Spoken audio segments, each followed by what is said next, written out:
What is up, dudes, dudettes, and all my beautiful people of the interwebs? Bloody Knuckles here, aka the Gothic Gamer, and your resident anime king. It is Saturday, so it is time to go beyond.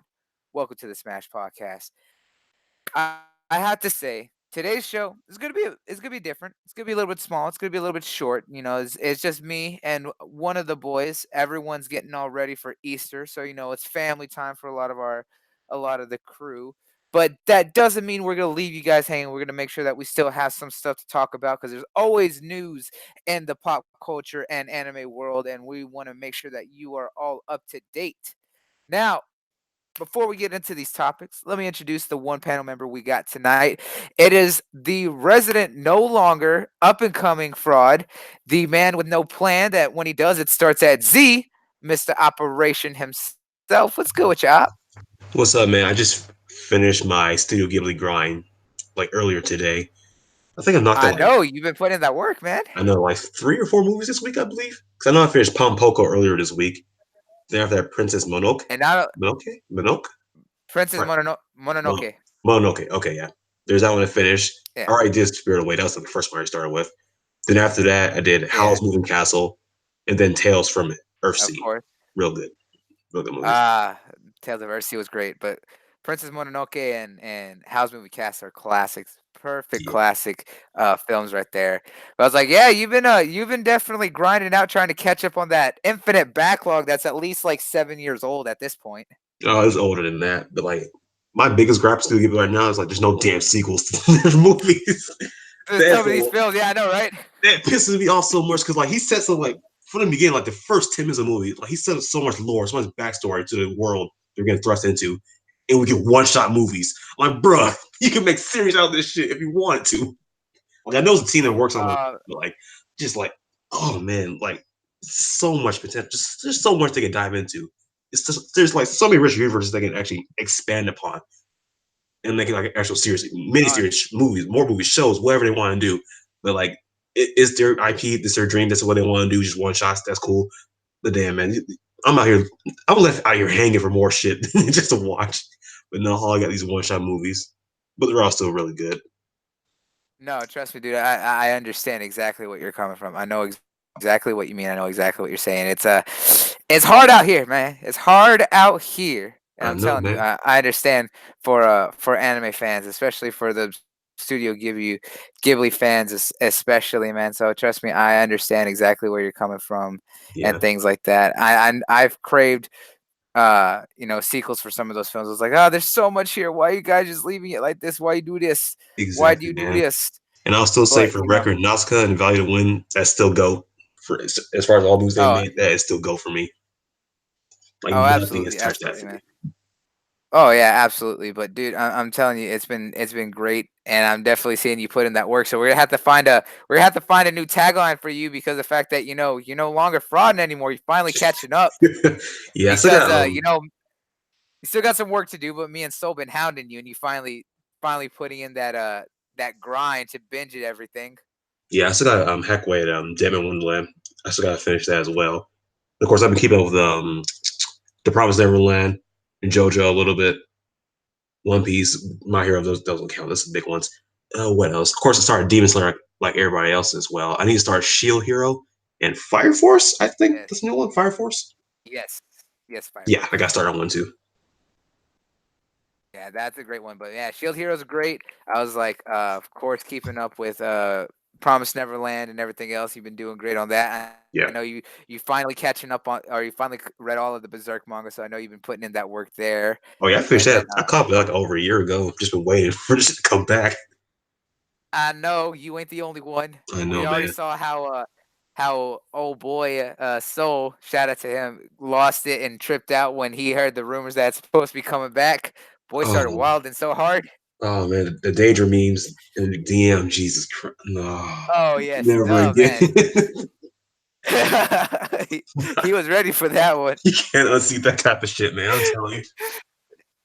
Hey, but that's why he's our boy. I was like because he walls out like that. Yep, facts, man. But yeah, but Dead Man Wonderland. I tell you, man, don't watch that. Don't watch the anime. Read that manga. Everything else can go to hell. Oh, definitely. I'm not touching that anime. I'm sticking. I'm sticking strictly to the manga. Yeah, on that one, I will absolutely advise that in every sense of the word. But yeah, man, you've been definitely putting in that work, and glad to see that you're catching up across all the genres. And speaking, you said you started watching JoJo. What you thinking about that? Bruh, man, that show it's good, but it's so good, but so damn stupid.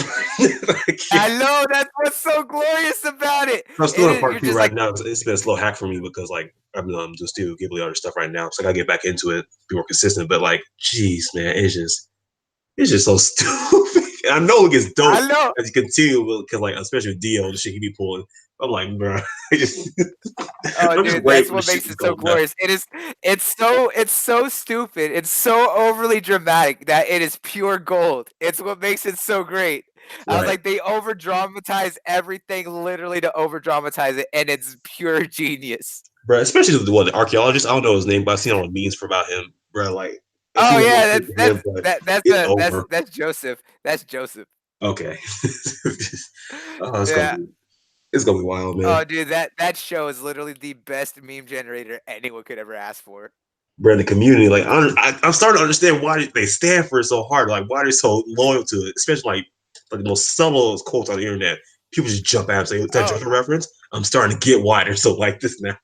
exactly. Once you understand the JoJo community, you can see why the JoJo community is the way they are. Everyone doesn't get it. Once you do, it makes all the sense. Right? It's just wild, man. Oh, it is wild, but for the best reasons.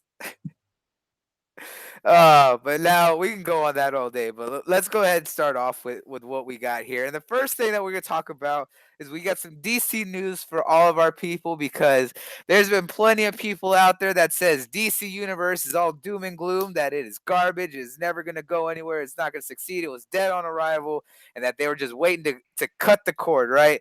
We've been hearing nothing but the naysayers out there hating on it. I know I never said that it was that it was gonna die. I just said I wouldn't pay for it, but that's Yes. me. There's a difference right there, people. There's a major difference. But right now, with one of the newest shows that they had coming out, there was an announcement on how originally how many episodes the season was going to be. And recently there was an article that came out that was saying that they were actually cutting part of the season and cutting down the order. And a lot of people said, "Oh, you hear that, guys? Budgetary reasons. That's it. They're cutting up and locking up shop." When they also came out and said, "No, that's not the case. We just needed to shorten it out." So originally, Swamp Thing, for those who don't know, was announced to come out in May and originally was ordered for 13 episodes. But due to the budget, they actually shortened down the order to 10 episodes.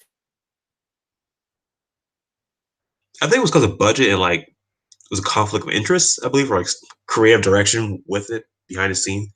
I think that's why they cut back on it as well. I'm trying to remember from the article.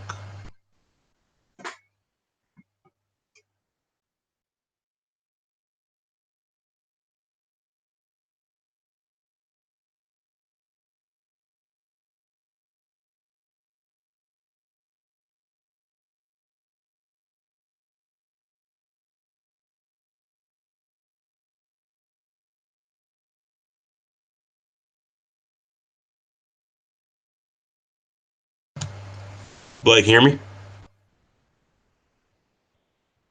Huh.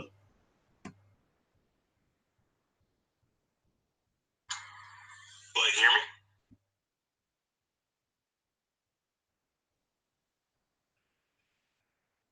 Well, people, unfortunately, it seems that I cannot hear Bloody. I checked the stream as well. I don't hear from there as well. Oh, you can hear him? Oh, so it's just me then. Okay, so it's just me. Well, in that case, I'm gonna hop out, then hop back in. Hopefully, that'll fix it.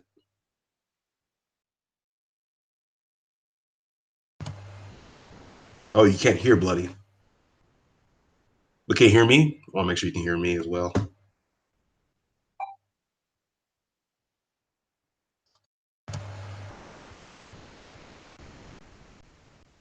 Just Bloody. Seems it's just Bloody. If y'all can hear me.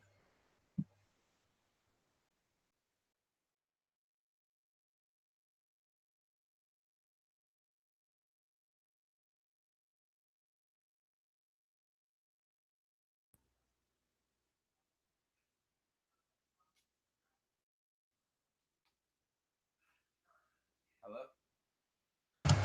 Yeah, I'm gonna try to get in contact with Bloody. Let him know nobody can hear him, but y'all can still hear me. Hopefully, I'll fix it. Can you hear me now? Yep, there you go. There he is. All right. Were they not able to hear me? For like the last a minute or so, we couldn't hear you. Oh, for the last minute. Okay. Well, that's a good thing then. Because I was about to say, man, if we had another episode where I was talking for 10 minutes straight and no one was being heard, I was like, I was gonna cry. Our little inside joke. Yeah. I was like, that's going into the lost tapes, never to be seen again. Right. But no, what I was saying is that, them cutting this is not bad.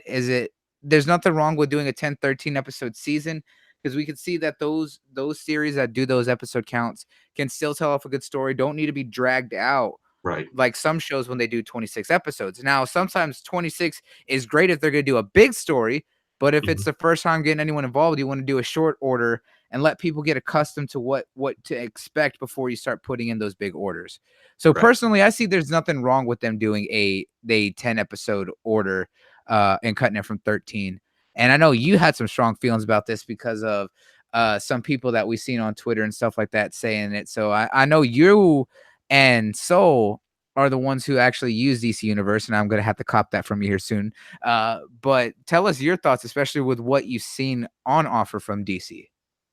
Yeah, like I didn't buy this whole Swamp Thing being axed. DC Universe is not doing well. I wasn't buying that shit from the beginning, mainly because Titans early on already got approved for a second season as well, and then after that, if But you that, want to do poorly, but the they, visual effects, man, those are like some those are like worse than sci-fi visual effects. Let's be real. yeah, they are very questionable. Ass in most of the cases as well, but like unfortunately, that's like the nature of the beast. But like superhero shows, because we've Yeah. seen the CW shows, the CG has gotten better over time, but still, like it still has Oh that yeah, real. the early days of the Flash were definitely Yeah, were signs of that. yeah, because they were definitely pushing it with Monster of the Week episodes, stuff like that, especially with Great White Shark, I think. Great White Shark. King For that Shark, show? King Shark. King Shark. Okay, yeah. Which Yeah, yeah, for King CG Shark. was pretty good, but it was still like real TV quality CD we seen with them. But yeah, I'm glad Surface is doing And I well. mean, at least they were better than sci-fi. I'll say that. Yeah, okay, I can definitely say that for a fact. But yeah, like DC Universe is doing well. People are liking series. They're continuing to add more wealth and more value to it as well. Because we've already talked about it, they added the whole DC comic line to it as well. So that's already gonna keep people invested in the Surface as well. So it's doing fine. There's nothing to really worry about. Now Swamp Thing on the other hand, I'm really excited for this. I do know a little bit about him, especially playing from Injustice and a little bit from the anime series and whatnot. So it's really cool to Yeah, actually see him get introduced as well. Because like I like the direction DC Universe is going with. Like they're probably gravitating more obscure characters right now because you're seeing like Teen Titans. There's a bigger emphasis on Raven right now, and of course Doom Patrol, like obviously like a superhero team that not many people really know about, but there's a lot of value. There's like pretty a lot of potential with them to have their own series. And now we're getting Swamp Thing as well. So I really like this quote unquote grassroots that DC is going with their anime shows, well their live action shows right now. Is they're putting more limelight on these smart characters that most people won't know about. I really like the angle they're doing right now. So I'm excited for the show to come out. As far as it being 10 episodes now, not 13, there's nothing wrong with it. This is the first time most people will introduce them as well. It's gonna be an origin story for them. We don't need a 20 episode long series just for the introduction for an origin story. Because like at that point it'll be dragged on a little bit too long and people start a little interest in the show as well. So I feel like this 10 episode mark, I believe it is 10 episodes, right? yeah. Yeah. It's 10 episodes, and Keidron made a good point. Is that Mhm. they did it? We saw Netflix do it with Castlevania. They ordered 4 episodes for the first season, which was a nice setup, and then the second season was 8 episodes, and that did phenomenal. And I'm waiting for that third season because I just finally caught up on Castlevania right now because I finally got that Netflix back, and man, oh, that setup at the end of season 2, I was like, man, Oh, you I didn't catch want the to see second what they're season going yet to do until now. now? No, I was not able to catch it because of the fact that I couldn't find it anywhere else. So I was waiting until I got Netflix again. So I saw that second season. Oh man. Damn, what you been After doing? Because after I saw when it dropped. I know. Well, no, because when it dropped, I started it and then like the next day my Netflix ran out and then I never You renewed could it have so told I me, man. I could. would have came through, bro. No, but it's so good because I caught up now, so I know everything that's going on, and I'm excited for it because, Yeah, oh man. man, I want to know what they're gonna do with Carmilla and the boys. Poor Hector, man. Poor Hector. Yeah, man, it was rough, man. Oh It's yeah, definitely it rough. was. It's not pretty. Oh yeah, Kedron, it is definitely going to be fire. And we need news on the Dragon Prince.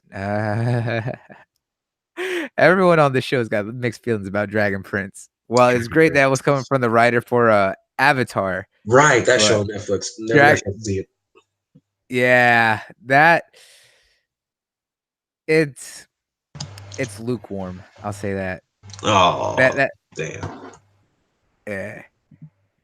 Because I know Oh, it's dude, going. no joking. Oh yeah, no Novad just said right now. He said Carmilla beat the subjugation into Hector. Oh, that's understating what she did to the poor boy. She beat the fear into him. He was like about to start crying, man.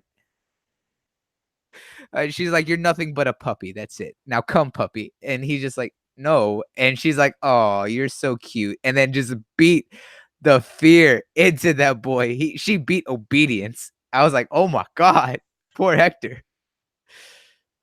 Oh man, that was crazy. That was great. But yeah, man, I was so happy that I was finally able to see that. And then of course I watched Ultraman because I was happy with that, and I got something on Ultraman talking about that season. Oh yeah, she straight Jedi mind fucked him. She really did. She really did indeed. But I got Ultraman on work.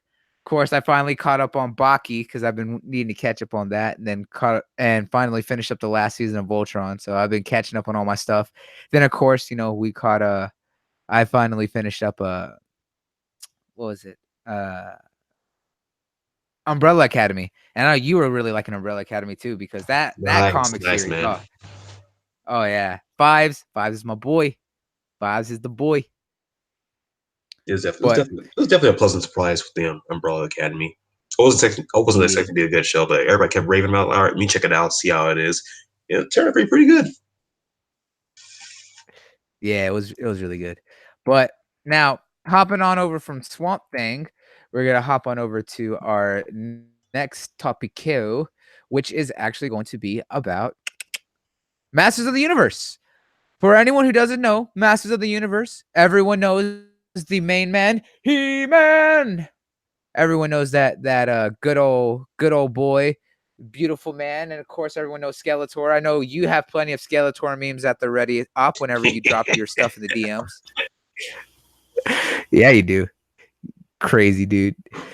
But yeah, so there's been talks that there was supposed to be a new Masters of the Universe series, and it was going to be coming out on Netflix, I believe it was. And it was originally supposed to be scheduled for 2019. It was supposed to come out this fall. However, due to some issues, they are actually pushing the production back to 2020. They didn't give a time frame within 2020, like originally was announced for fall of 2019. However, they are still stating that it is still supposed to be coming. Um, oh, actually, it's not the series; it's the movie. Actually, it was pushed out of its December 2019 slot into 2020 with no date yet. So that I'm kind of okay with that. I really loved He-Man growing up. I think when me and you were kids up, that was coming at the tail end of some of those late 80s and 90s Mhm. cartoons, early mornings be able to watch like G.I. Joe and He-Man and Thundercats and all the classics, right? And Wasn't I Gen know One that on Transformers in the '80s, right? which one? The first generation Transformers. Yes, Gen 1 Transformers was in the 80s indeed. Okay, yeah. What was the old ragtag Sonic show? It was anime. Was it '90s? I think. Yeah, the More the the revolutionary. 90s the 90s was Sonic, the Sonic cartoon. Yeah, the one with the Rebels Revolution. I think that was like '90s. Yeah, and then it was like early 2000s that we get the more updated one when they did Sonic X. Sonic a little. Yeah, Sonic X. Yeah, that's the one. Sonic Ooh, X love was check out that show. early 2000. Yeah, I remember watching that one. I actually really like that one.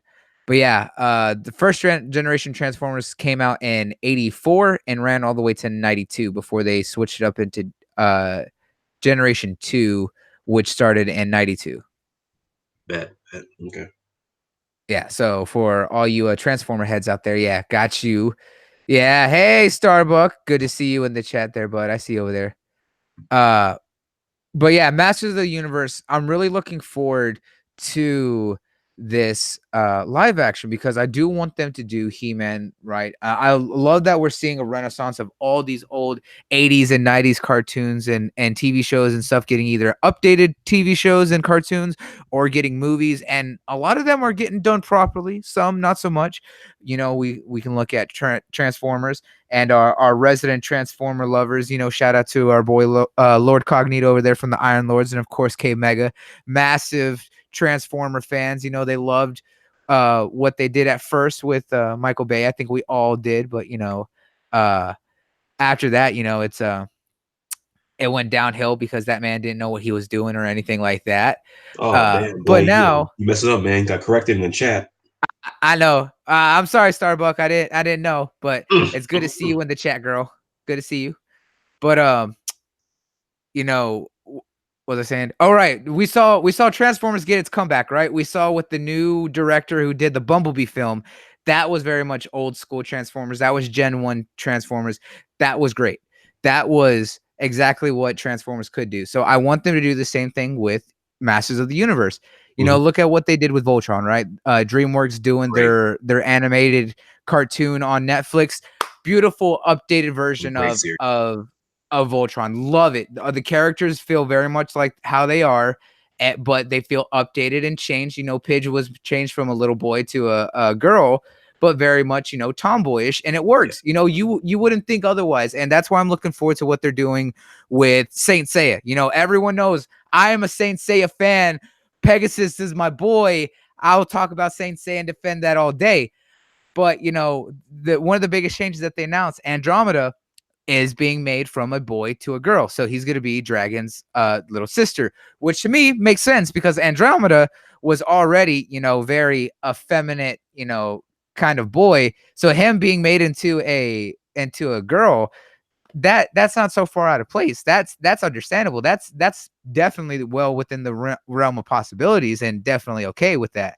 So we're seeing these updates to these old shows that are giving them great life that they need to really bring that renaissance back so these older fans can be like, oh, I remember that, and Yo, all real these new quick, fans that like us Thundercats can get reboot that's into it. coming out, is that really a thing? Like, I remember it was Animers. He's going to like recreate it, like an art style is Oh, similar to let's Cartoon not Network. talk about the Blundercats. All right, let's not talk Yeah, about that. is that still a thing? Is that still in production? Is Yeah, that still? yes, that is a thing. And Oh boy. speaking of that, right?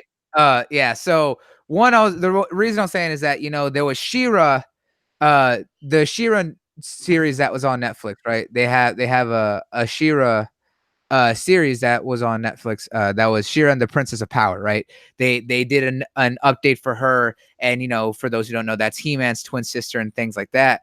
But she got her focus, and Netflix did a great job with that. But way back in the early 2000s, we had an updated version of the Thundercats that was kind of done in the same art style as what we would expect with like Avatar, The Last Airbender, and stuff like that. That did a really good job of telling a good story and updating the characters of the Thundercats, but it didn't get a lot of attention. And then they announced that they're doing a new show of the Thundercats, what I call it the Blundercats, because it's done in that like really bad Cartoon Network art style of like Uncle Grandpa and some of those It's things, that not real even the acid good trip show. art style that's been popularized on Cartoon Network since like what Yeah, 2013, 14, maybe around that era. I would say probably about 2011. Like the last real good shows was like Flapjack and Yep, Chowder, and they had a few good ones now here and there, but Gumball, Gumball, regular show. Gumball wrecking it, regular show wrecking it. I think regular Steven show Universe, ended though. yeah, Steven Universe is wrecking it. Those are the strong ones, but a lot of the other ones just like, I can't co-sign that. Yep. Nope, not going near that one either. Hmm. Yeah. See, Keezer knows what I mean when I say Blundercats. No, Starbuck. The new Shira was actually really good. It really was a really great adaptation and telling Shira's story instead of focusing on He-Man. So that was really great. Yeah, Voltron was done amazingly well. Novat, thank you for defending the actual good Thundercats reboot. Yeah, no one wanted that, and now we're stuck with the crap that we got now. Yo, Hardy, you're absolutely Yeah. right, man. Cartoon Network are in the business more so of selling toys. That's why some shows either ended faster than we expected to, or got canned altogether. Because if those toys aren't selling, it's wraps for them. But yeah, thank you for reminding me of Yeah, that. speaking of toys, That is that's a why big part of it. That's why Cartoon Network had cut they cut Symbiote Heroes. I think that was what it was called. I can't remember. There was one called Symbiote Heroes or something like that on Cartoon Networks. Wait, I think it was Symbiotic Titan. Yeah, Symbiotic Titan. That's the one. Oh my, Yeah. that was my show, and they shit can that one too, man. Dang, Yeah, that Symbiotic tore me Titan. up. That one I loved, right? That one had a great story. The characters were good, but it was not selling toys. And that series got canceled after 12, 13 episodes. And that pissed me off. I Bro, know especially that our the show, the like it's like a creators. modern version of what Samurai Jack from back in the day, bro. Like just and that story too, bro. Like that really tore me Yeah, apart but when they canceled. Symbiotic Titan, I know that the creators themselves have said that they want to do another season, but they'd have to look at how they would get it out there. Hmm. But man, that one was so good, and I was so mad that got canceled because that one I actually dug. Right, that one was really dope. Yeah, definitely one of the sleeper Yes, hits. yeah. Starbuck over there, she liking Chowder and Gumball. Yeah, who doesn't like those two shows? Yo, I love Chowder Yeah. growing up. I will say like the later seasons, once I deviate away from I guess focusing on the food, that's where my I guess my appreciation for it like, started weighing back a little bit. Like these episodes are funny, they're cool, but like can you get back to the food? Because like that was like a big selling point of Chowder. Because like it was like a very unique Oh, cartoon. It has a heavy emphasis on food as well, the culinary arts. And from like the deviate from that later on in the series, it was a little shaky for me. yeah, because that's when it became just kind of like awkward for a little bit because of the fact that that Yeah, wasn't the focus. I mean, everyone in that show was named after a type of food. Come on, like right. keep the aesthetic going, doing it right. But Masters of the Universe, it got pushed back. And for those who don't know, who was directing it, it's actually being done by the director. Let's see, it's doing Joel Silver, Jeff Wadlow, and MGS David S. Goyer. They're known for doing the Dark Knight trilogy, Man of Steel, and some of those other ones. So it has a lot of the screenwriters and directors from those films helping out on it, but it's getting pushed back. So it's going to be interesting to see what's done on this film. I kind of wanted to be a little bit more hardcore, but I still wanted to keep that kind of lightheartedness. That's kind of what made He-Man stand out. Yes, everyone wants their dark and gritty. Everyone wants to see all that, but they not everything needs to be all dark and gritty and that kind of aspect. You need to keep some of the elements of what made those shows so popular and what really gave their appeal to the people who would appreciate and watch those shows. Mhm. So that's really my hope for what they're doing with it. And yes, Starbuck, you're not wrong. It really has been stuck in development hell for years. It's been in development hell since 2007. So the fact that they're working on the film and it's this close to getting out, I really hope that they just do it right. You have any thoughts on it? I mean, like, if you want to push it back to 2020, I'm all for it because I'm reading an article and they said like they haven't got a cast together or official cast for the movie yet. I believe that's one of the things they listed off. So like, give it the time it needs because last thing we need is for it to come out as a dub because that'll even hurt the IP even more because you're trying to bring it back, get a new audience, get new fans together, or old ones as well, and doesn't live up to hype, doesn't live up to those expectations. It's going to be disservice to them at that point. So yeah, give it the time it needs. I don't mind waiting for it. I agree. I completely agree. I'm perfectly fine with waiting for for this for it to come out. I just want it to be done right. That's my only thing is I just want it to be done right. Hmm. Now, with that said, we're going to hop on over to our next topic here that we have. And that's actually some news here from Disney for our comic book fans still going on with that. So we're hopping on over from the DC and old school stuff over to our Marvel side. And they actually teased some of the plans that Marvel Studio has for San Diego Comic Con.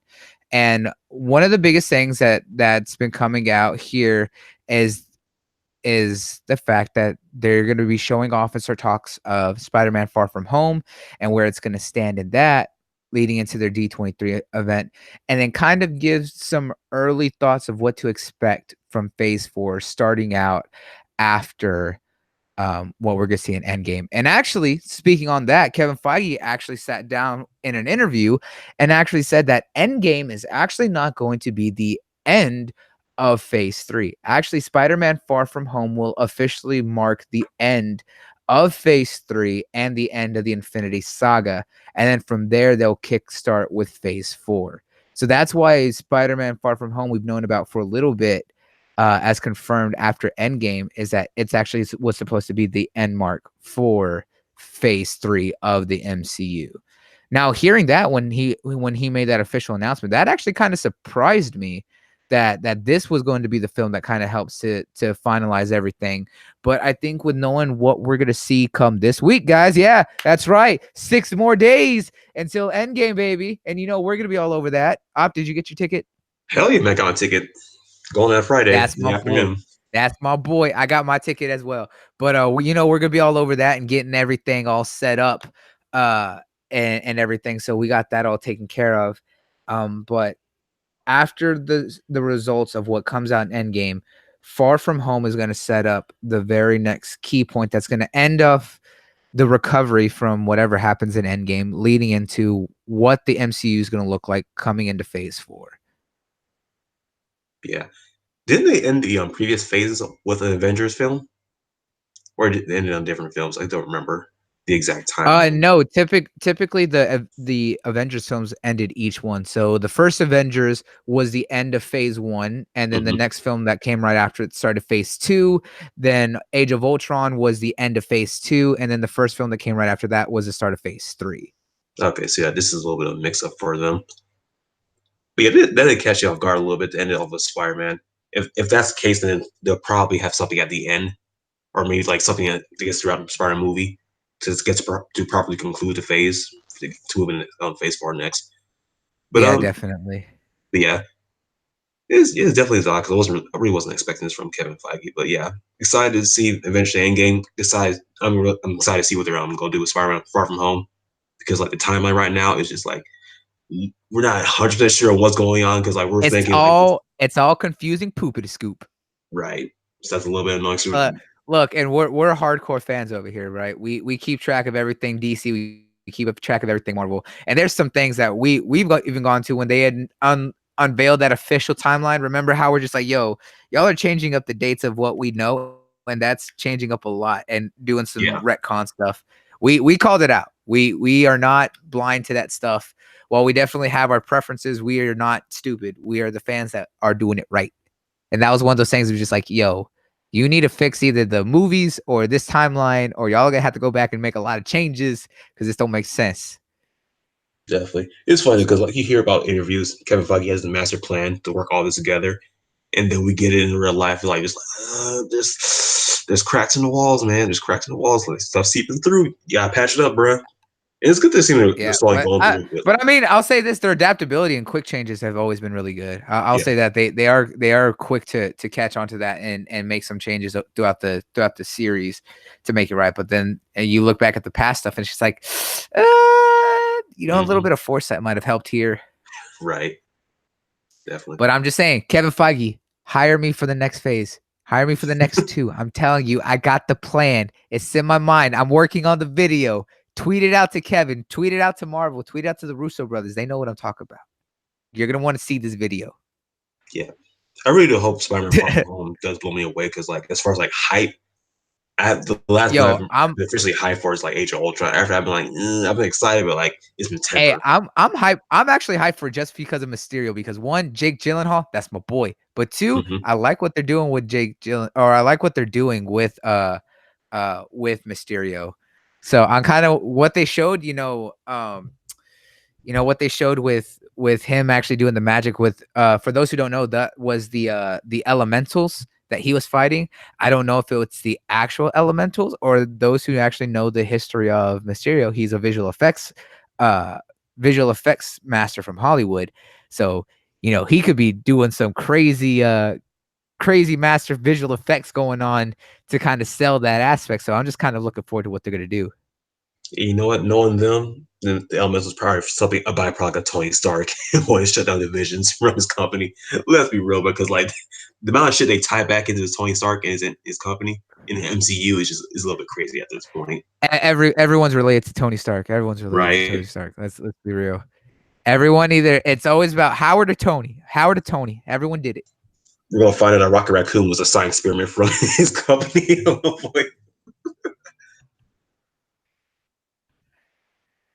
Starbucks said that she can't get into all the endgame stuff. She says the Marvel universe is too big for her to keep up with. She tends to like DC stuff for Batman and the darker portion of the DCU, but that's about it when it comes to but she enjoys all comic verses. Yeah, I mean, I understand. Like the hardcore fans are the ones who really look into it. The fans who kind of watch it throughout the years, really kind of started getting understanding it and really getting into it at that point. But I definitely understand where you're saying that it can be a lot to keep up with because there's a lot of little things that go on that we had to break down. Like, I mean, me and the guys looked for like several like recap videos, and we found one that was like what 25 minutes Mhm.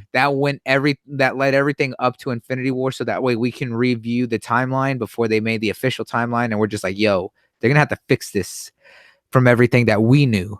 So I mean, we talked in lengths about every little thing. So trust me, I understand.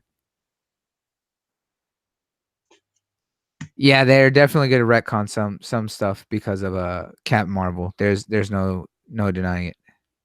I still can't see her as the strongest Avenger. She really hasn't shown me anything at I this mean, point. she showed the binary form, but I was like, I need to see more. I was like, Yeah. but she's got a lot of proving to do. I was like, because while I love binary and stuff like that, I was like, I need to see a Yeah. little bit more from her. I mean, from a superpower, But it definitely look more flashy than what Thor is bringing right now. But like, yeah, as far as I physical mean that's strength, when she went binary. That's why she was able to fly in space. yeah, As that's how she did all that. She was in binary form. yeah, we see that. I'm looking at like physical strength right now because we know Thor. He fought the Hulk in the first Avengers. He went toe to toe with him. Bree hasn't Oh shown us yeah, anything that matched that kind of strength just yet at this point. I mean her closest thing is the fact that she grabbed a missile and threw it back into space. Yeah, but she also was using binary force as well. I'm talking about using raw Well, physical strength. I mean, you got to think. Well, think about this. Those are like nuclear Kree bombs that she like grabbed and threw back into Mhm. space. Yeah, no, So I'm I not mean, trying to she had. downplay it. Oh yeah. Well, I was thinking about it right now. You're just like, you know what? We didn't see anything. I was like, wait a second. She grabbed a rocket in space that was coming through the stratosphere and turned it around and threw it back into space. Like you have to have some hella velocity. I Yeah, think no. binary force played a lot You part in right it. though. You right though. You right though, Hardy. That we are told she's powerful. She hasn't shown us anything powerful. Like I said, I know some of the subtleties of her powers and stuff like that, but we haven't seen anything to really show up. And yes, Hulk did do that because he grabbed that giant Chitari uh lizard worm and threw that right back into space. He did. I know he punched one of them and pretty much like Yeah, well, he remember split he apart. got on top His of arm it. broke off and He whatnot. remember he got on top of it, punched it out, it crashed into the building, and then he threw it. He kind of threw it back up into the Hmm. other Chitari that were invading. I don't remember that scene. No, weird. But yeah, it's like, We'll go investigate. But yeah, we've seen yeah, that Hulk has definitely shown his strength. Yes, he has. yeah. Up until Infinity War, he got bodied. Oh shit, I man! mean, When all the cloud he built Thanos. up over his faces, Thanos stripped him of all that shit immediately. He took the belt, took the crown from him Thanos. in one scene.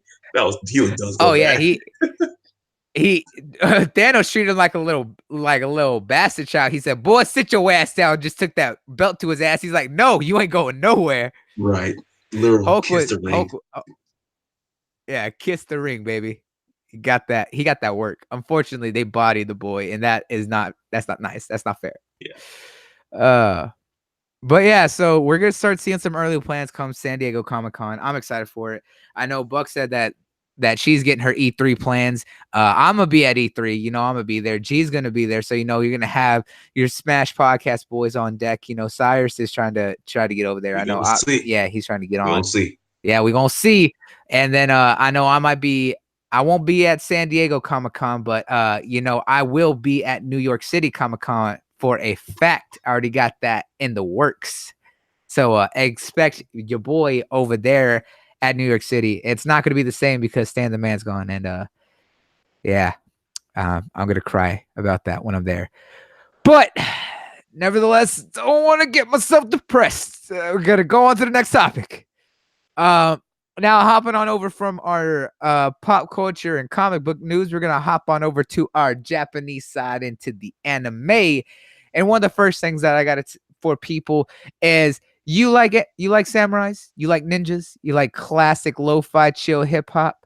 Well, do we got the perfect show for you? That's right. We're talking about the one and only, the legendary Samurai Champloo is now streaming, but not where you would think it is. You can actually watch the entire series in its entirety, all episodes on YouTube. It is actually up to be able to stream and watch the entire series on YouTube itself. So you can actually go back and watch that whole series for those who haven't seen it or who never seen the full aspect of it because of where it ended back on Toonami back in the days. It didn't finish up the series, so you'll be able to actually finish that there.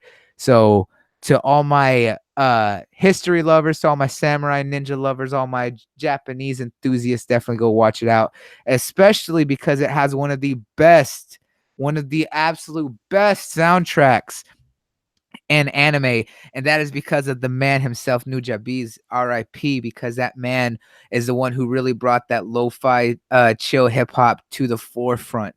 If it wasn't for him, we might not have had the renaissance that it caused well afterwards. His music is still so relaxing and iconic to this day. What are your thoughts on that, Oppa Doodles? I see you over there typing the chat. Speak, boy. I'm sorry, I mute myself. We're talking about I could Samurai Champloo. Samurai Champloo. Yeah, Champloo. Champloo. Champloo. Okay, cool. Champloo. Yes, Yeah. it's cool. It's definitely on stream on YouTube. I gotta check out for myself because I never finished the series. I started a little bit of it when I was a kid, but never just go through like the other one I finished earlier, Afro Samurai. So I gotta go through that, finish it as well. So yeah, And the movie. Don't forget the movie. movie too as well. But yeah, it's funny because I don't remember the show that much, but I remember the music. So I'm a big fan of Nujabes, and like just hearing some like the some pieces or sound from Samurai Champloo, and hearing some of his work as well. Like really, it's like a nostalgia ball for me sometimes. So I'm really happy. Like it's definitely streaming on YouTube. If it was, I was gonna pirate it anyway. I'm sorry. That's what oh no, he said the P word. We can't say that. Hey man, I'm not gonna lie to the viewers. I'm not gonna lie to them. It's one or the other. We all pirates here. Where's my hat? Where's the straw hat crew? Right. I'm the king of the pirates right now. Gotta show off that bounty, man. But yeah, I'm definitely at this stream right now on YouTube. So I actually officially support it. You don't understand, Novad. I'm the next Yonko, all right? Lead that pirate industry. Oh no, just making this worse.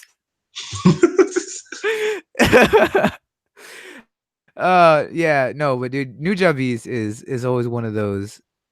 Is never not a time where you can just listen to Nujabes. Right. Like honestly, that mood is like 24/7. You could always listen to that all the time. And it always just fits. And so much of his music was in that show that every time I hear it, it literally just starts making me think of scenes from Samurai Champloo. And that's how you know his music was perfectly tied. So Buck, I know you said that you still need to watch it. You can watch it all right now. So after the show, get on YouTube and go search up Samurai Champloo. Start checking that out. They did not change a lot of it. I think that was in the remake, but this is the original stuff. This is the original. But there wasn't a lot of changes to the series. It just was never finished way back, and they finally went back and were able to do that second part of the story arc and finish up the series. Oh, Hardy, I'm right there with you on catching up on One Piece. I'm working on that slowly. I think I'm on episode 213 where I last left off. I had to take a break because I'm getting to the point up where it's like 5 minutes of refreshers in the beginning and then like a 3-minute outro. So I was like, I had to like find out like the perfect point to like skip all the fluff, and I'm just like, great. Now the episodes are like 15 minutes, and I'm going through so many. I'm just like, oh, this is too much. I was like, I need a break. I need to focus on other things, or it's gonna overload my brain. And yet I sat through all of case closed. So you know how it is. Anyways, yeah, for I'm happy for this news because Samurai Champloo is one of those series that definitely deserve to be finished. I'm glad that they put it all out there so people can go back and watch it. Samurai Champloo is one of those animes that definitely do stand the test of time, just like classics like Yu Yu Hakusho, Cowboy Bebop, Trigun, not necessarily Inuyasha because there's a point in Inuyasha where I'm just like, nope, done. I had to watch the movies because that closed it all up, but like that later half, oh no, I'm not going there again. But I digress. Samurai Champloo definitely stands it. Big O stands that test of time because it's basically Batman with a giant robot. Who doesn't like that? Yeah, right. Yeah, it definitely makes you like the characters you didn't like initially.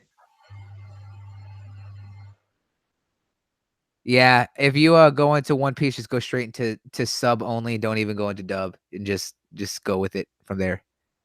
Exactly, know that. Big O, it's showtime. Now, on to our next topic that we got here. Just keeping it trucking along. From Samurai Champloo, we're going to actually hop on over to another classic that still stands the test of time, and is actually one of my favorite mechas. And that's actually Code Geass, Lelouch of the Rebellion. But more specifically, it is for the English dub of the anime film Lelouch of the Resurrection. And for those who don't know where Lelouch of the Resurrection is, it actually takes place shortly after the original series ends. So they're actually going to be talking about where it actually picks off because there's actually been talks of a sequel series for a little while to do and continue after Code Geass.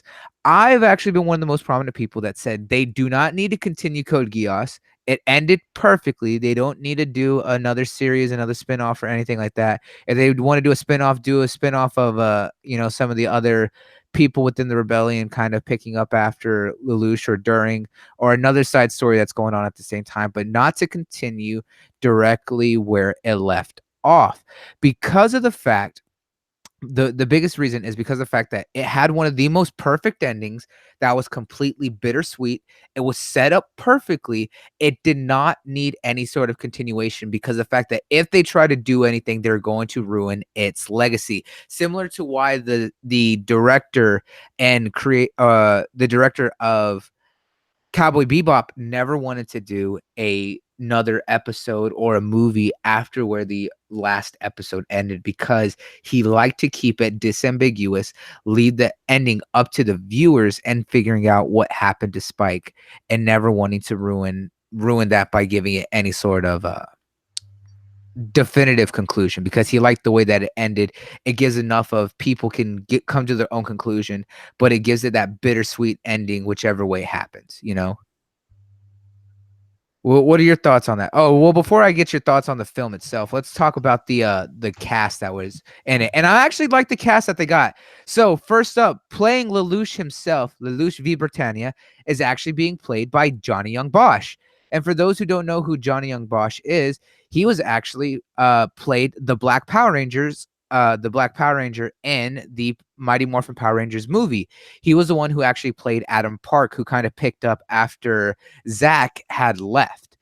And he also was on there for quite some time. He was in the Power Rangers Turbo to Zeo series, as well as he also played in the Turbo film, which I had that on VHS.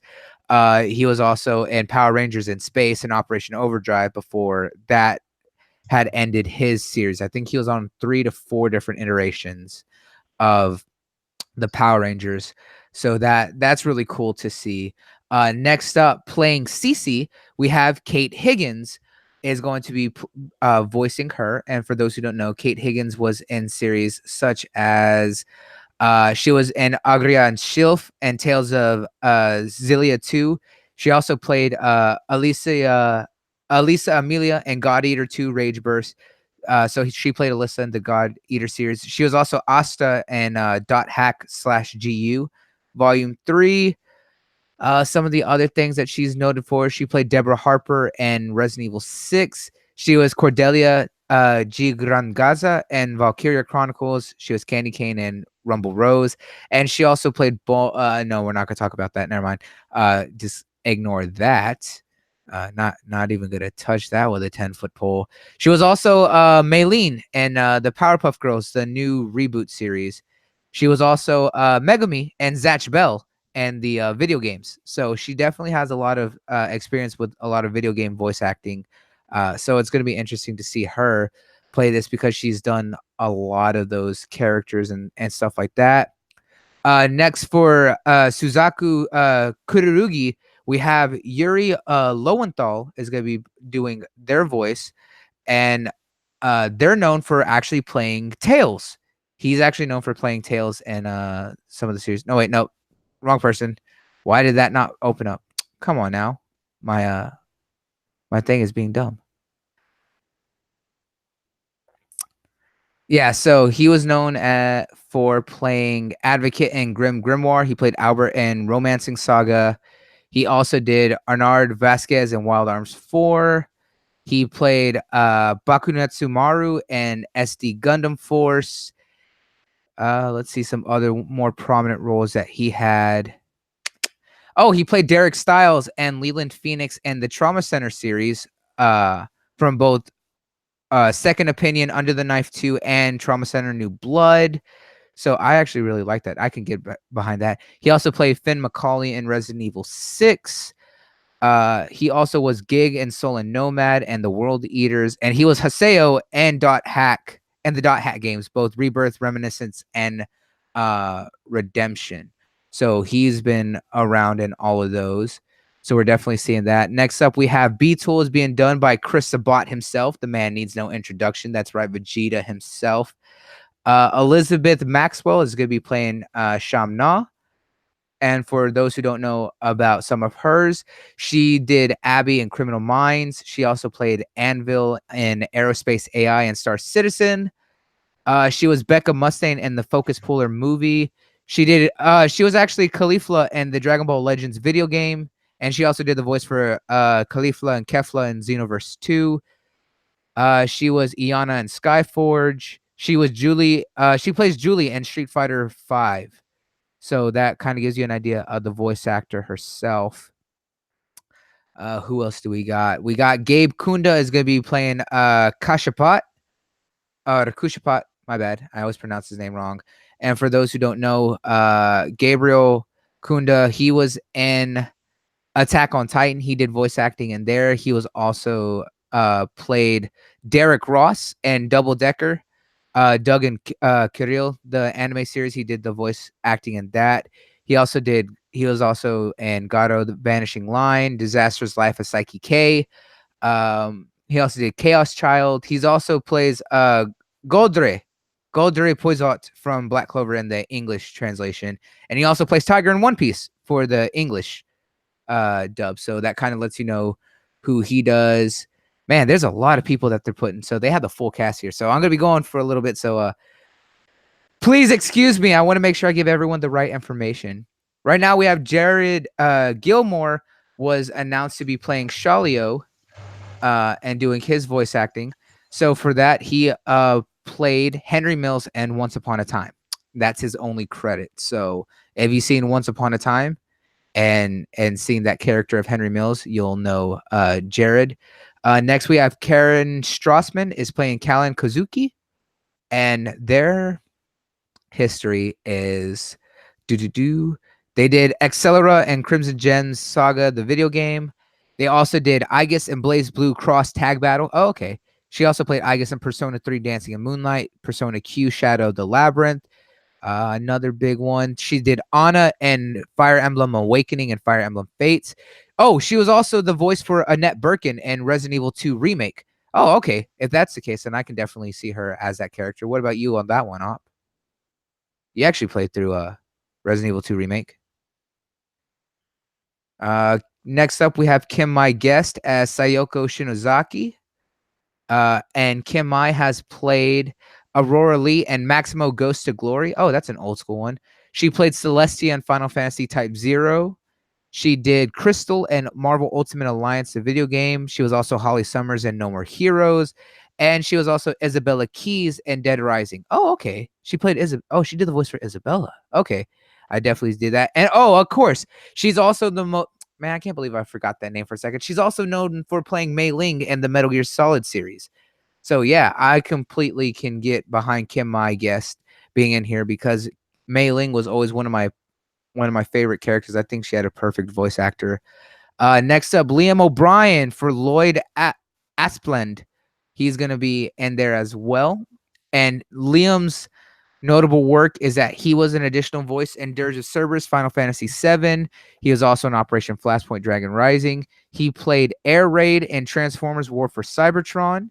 He was also Akahiko Sonata and Blaze Blue Cross Tag Battle, Persona 3 Dancing in Silent Persona 4 Arena, Persona Q, and Shin Megami Tensei 3 Persona. He was also Aquaman and Batwing Computer and the JLA Adventures Trapped in Time. He played Angel in Wolverine and the X-Men. He also was known for playing Count Waltz and Eternal Sonata. He also played Ku Chaspel and Final Fantasy's Crystal Chronicles Rings of Fate. And he's most notably known for Kumor and Tales of Vesperia. So Liam is going to be cast as Lloyd Asplund. Next up, we have Patrick Seitz as Forgner. And some of his history comes from the fact that he did additional voices in Fire Emblem Warriors, also Monster University, but specifically he was Basilio in Fire Emblem Awakening. He was Bass Armstrong in Dead or Alive 5 and 6. He was Batman and Batman the video game. He was also the voice for Bizarro in Injustice 2. And most notably, he's the voice actor for Bob in Tekken 6, 7, and Tekken Tag 2. And he was Brahms in Valkyria Profile 2, Samaria. He was also the voice for Carlos Hernando and the Detective Pikachu game. So, yes, Patrick is going to be playing Forgner. Next, we have Rebecca Forstalt as Nunnally V. Britannia. And some of her notable works is the following, as I can load it up. She was known for doing additional voices in Dot Hack Mutation, Outbreak, and Quarantine. She was also played Hecht in Grandia 3, Herald, and Dot Hack Infection. She was Izzy Randall in Robotech Battlecry. She did Karen and Delta Phi. She also did the voice for Lin Minmay in Robotech Battlecry as well. But most notably, she was Monami or Usami from the Danganronpa games. She was in both Danganronpa Trigger Happy Havoc, Danganronpa 2 Goodbye Despair, as well as V3 Killing Harmony. So she played Monami, which is Monokuma's sister, which is the pink and white bunny, whereas Monokuma is a bear who puts everyone in despair. Get it? Get it?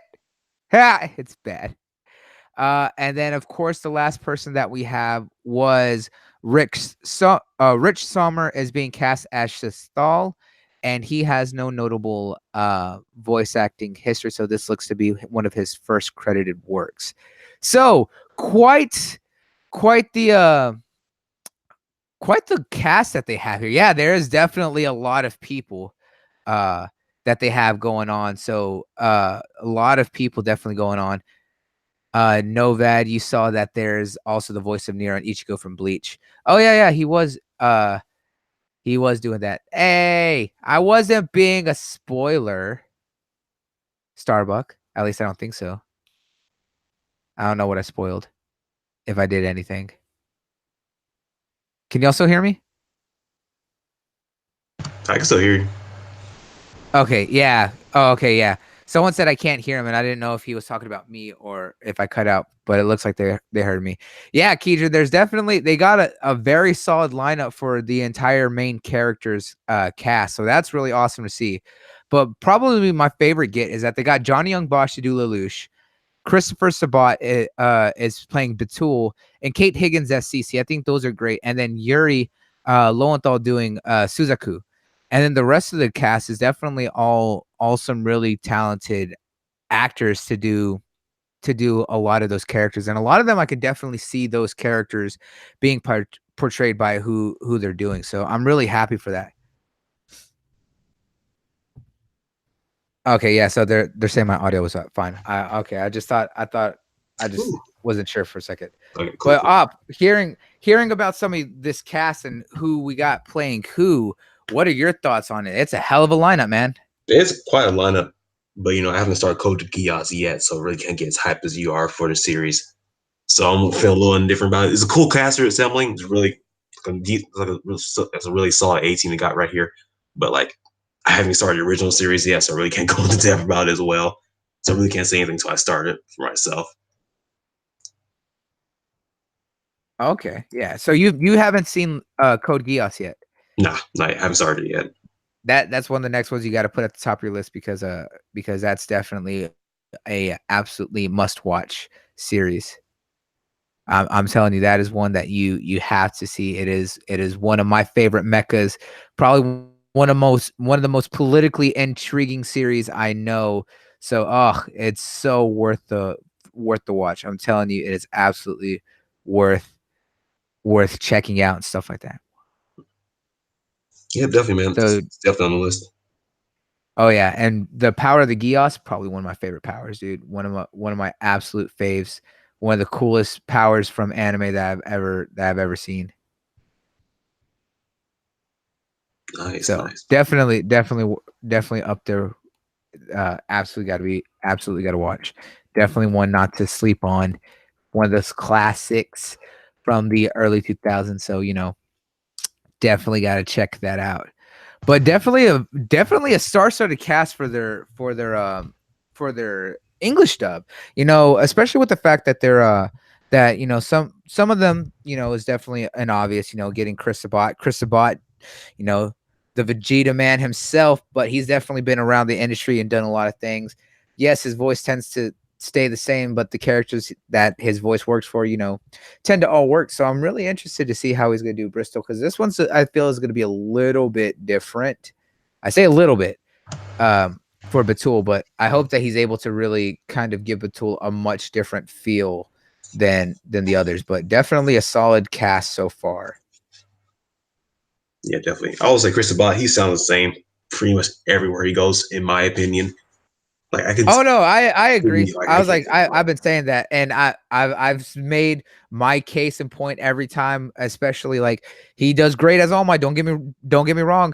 People who love the English stuff for My Hero, all you guys, I respect it. It's a great cast. Personally, I don't like it, but the team that they got doing that dub is very talented. They do a lot with it. They are committed to it.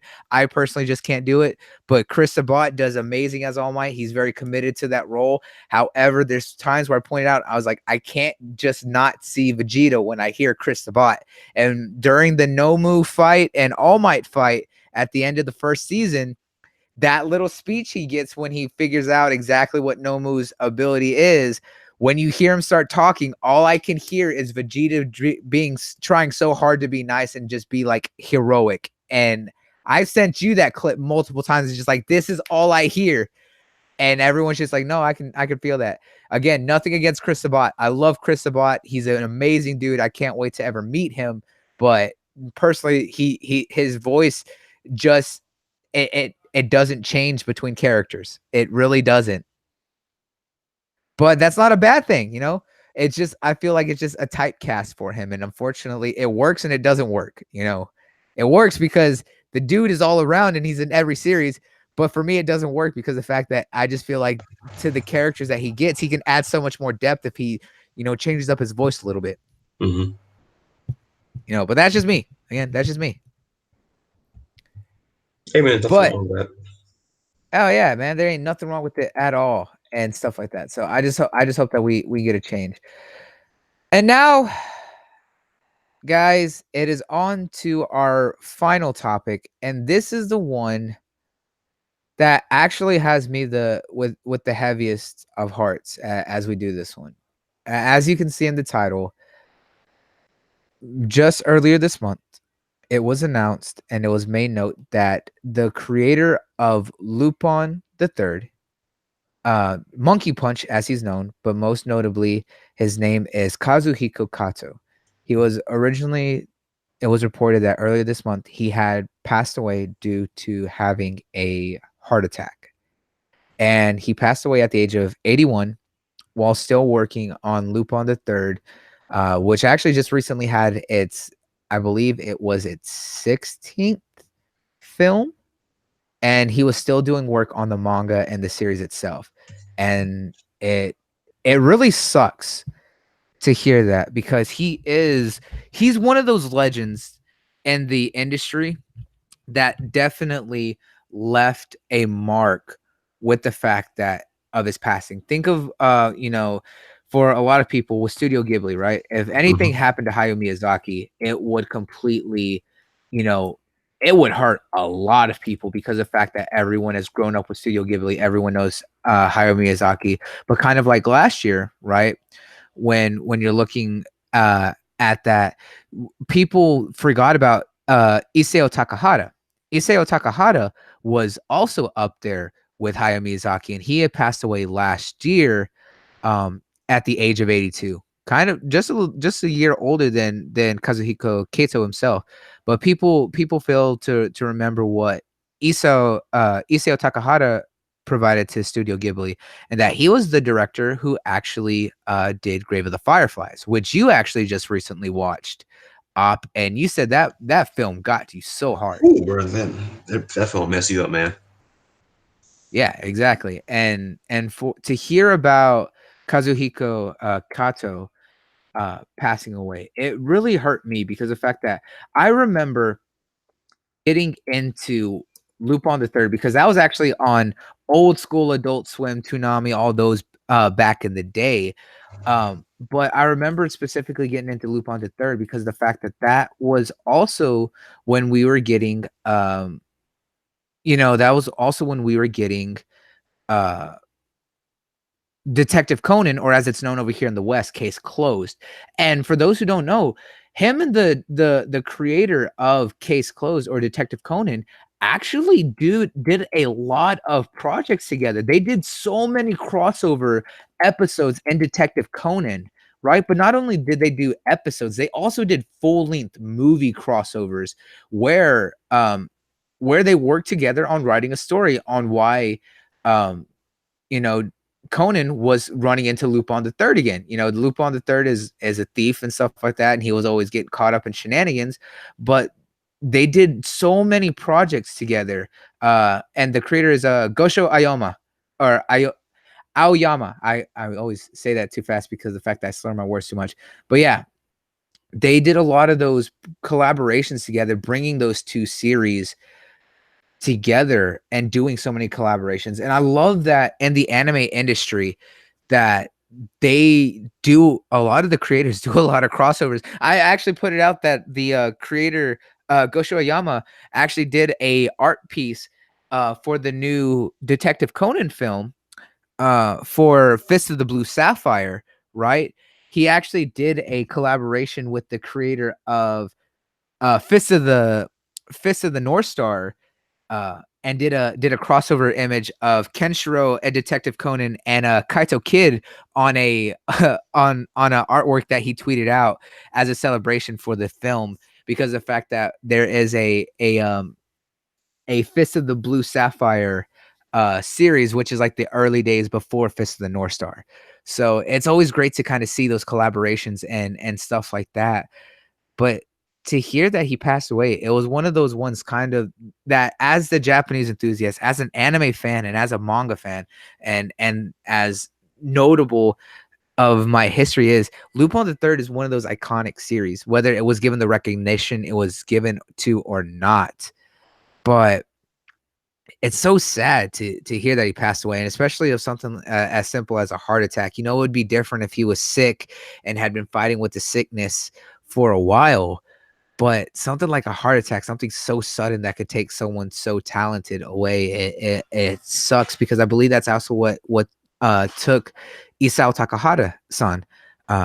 as well. But I mean, you gotta look at these guys. They're 80 years old. They're still doing mangas and animes and stuff like that. They're still putting in that work and doing these series that are ongoing and have so much to offer still.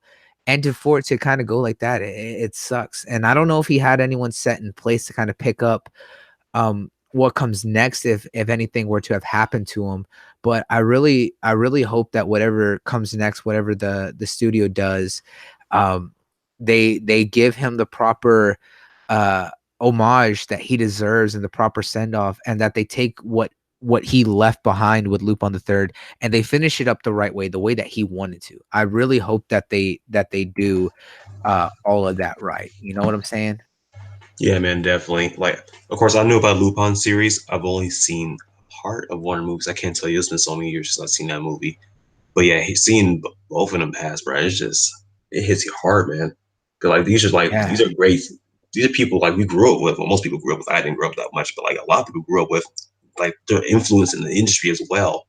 Like that can't be forgotten. Like because you, it's just it's just sad, man. It's just life, man. Like you said, like the previous people that passed away, it's just like it's just one of the things that's gonna happen. We don't know when, but it's like when it does happen, but it's gonna hit all of us really hard. So yeah, I really do hope the best, just best of wishes, luck to the whole staff because I know it's definitely harder than them because they actually work with them. And they're much closer to them than us, and his family as well. So I mean, like, just our condolences to the family, the staff, the team, everybody's worked with them. Really do hope like just like the best of luck, not best of luck, but just like really do hope like just they can just get through this just a mourning and grieving process as well. And again, on top of that, just like for just to properly conclude the series as well, and just give it a proper sign off. But yeah, you really nailed it on the head, Yeah. bro. You really said everything that really could have been said about this. It just, it's just one of those things, bro. It's just sad.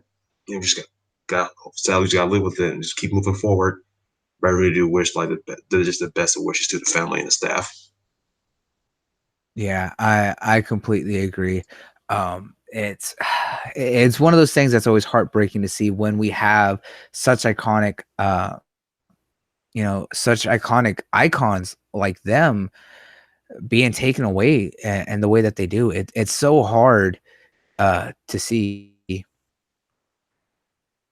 Oh, and Starbucks said that, she had a stroke at age 30 something, and that heart stuff is scary. Yeah, yeah, it really does. It's crazy to think about. Yeah, and with Stan Lee, these guys were up there in their ages. Stan Lee hadn't really been writing or doing as much, but he was still overseeing everything. He was still passionate about what new creators were doing with the stories that him, Jack Kirby, and Steve Ditko, those guys, all of them did together. People did not pay much attention last year when Steve Ditko passed away. Him Hmm. and Stan Lee passing away within the same year is heartbreaking because those two created some of the most prominent characters in Marvel and have such a legacy. And like I said, when Steve Ditko passed, when we did our remembrance of him, Steve Ditko was the reason that we have the wide Spider-Man enemies that we do, his Rogues Galaxy. He also was the one who created Doctor Strange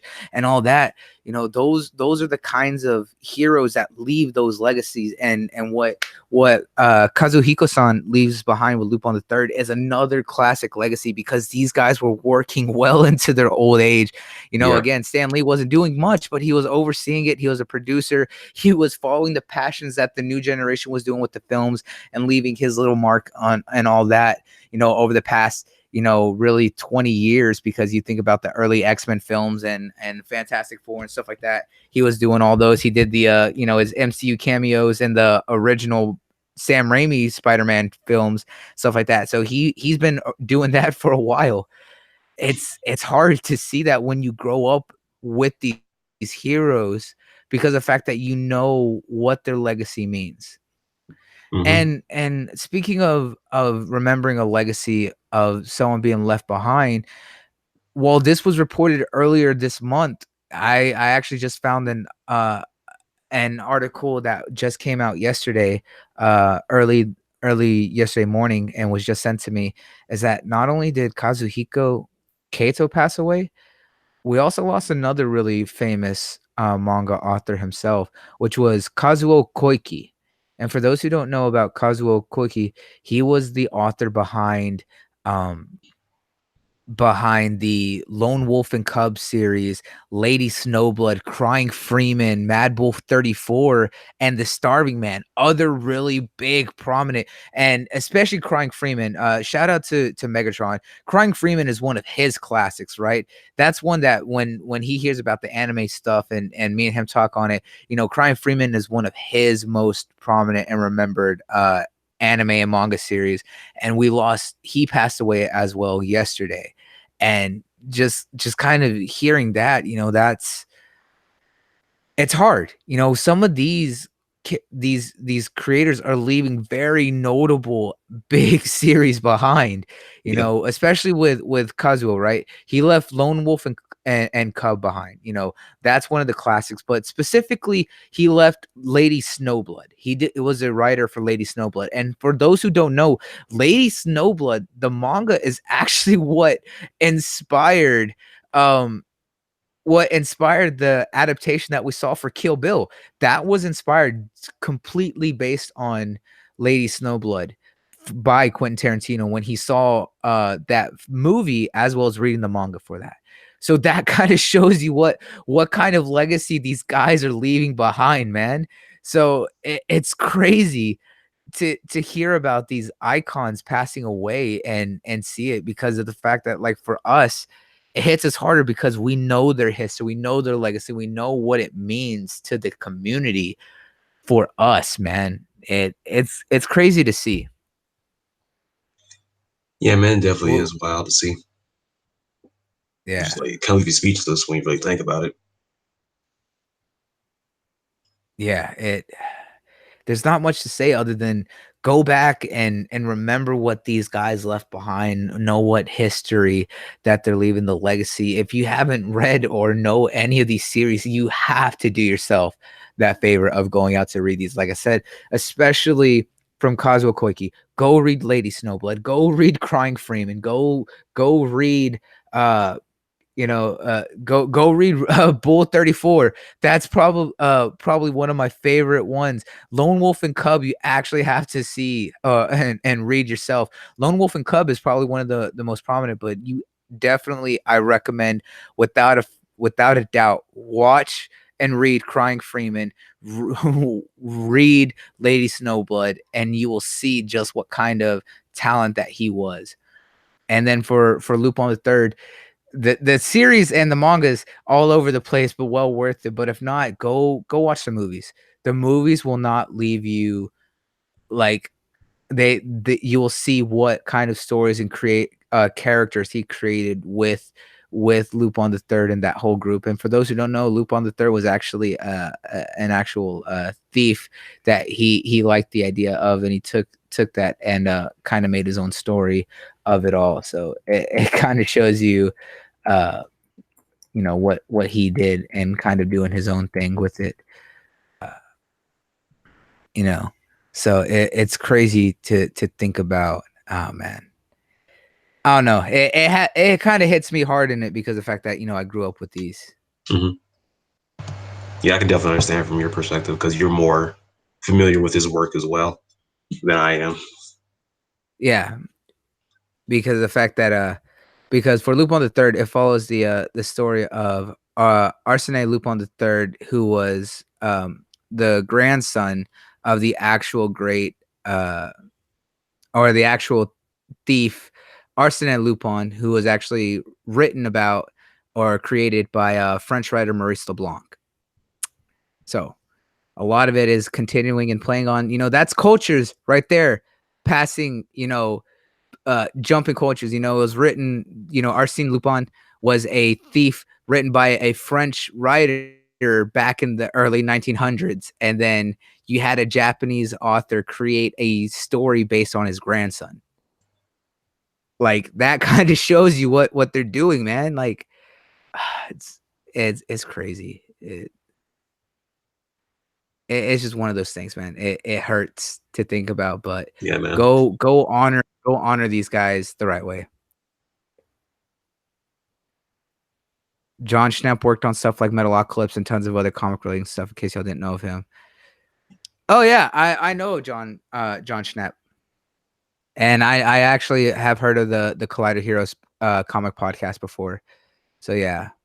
Yeah, true. His work will carry on most definitely, and that's why I really hope that anyone who hasn't paid attention to these series really goes out and reads it. They owe it to themselves if they haven't experienced these series to really go do it, because like I said, these series have left such a legacy, and some of them have transcended barriers. With Lady Snowblood being the inspiration for Quentin Tarantino for Kill Bill, that shows what that inspiration from you know that Japanese story did, and we seen how big Kill Bill was. Same with the fact that for Kazuhiko being inspired by a French writer writing a story about a thief wanting to go back and create his own story following the grandson of that thief.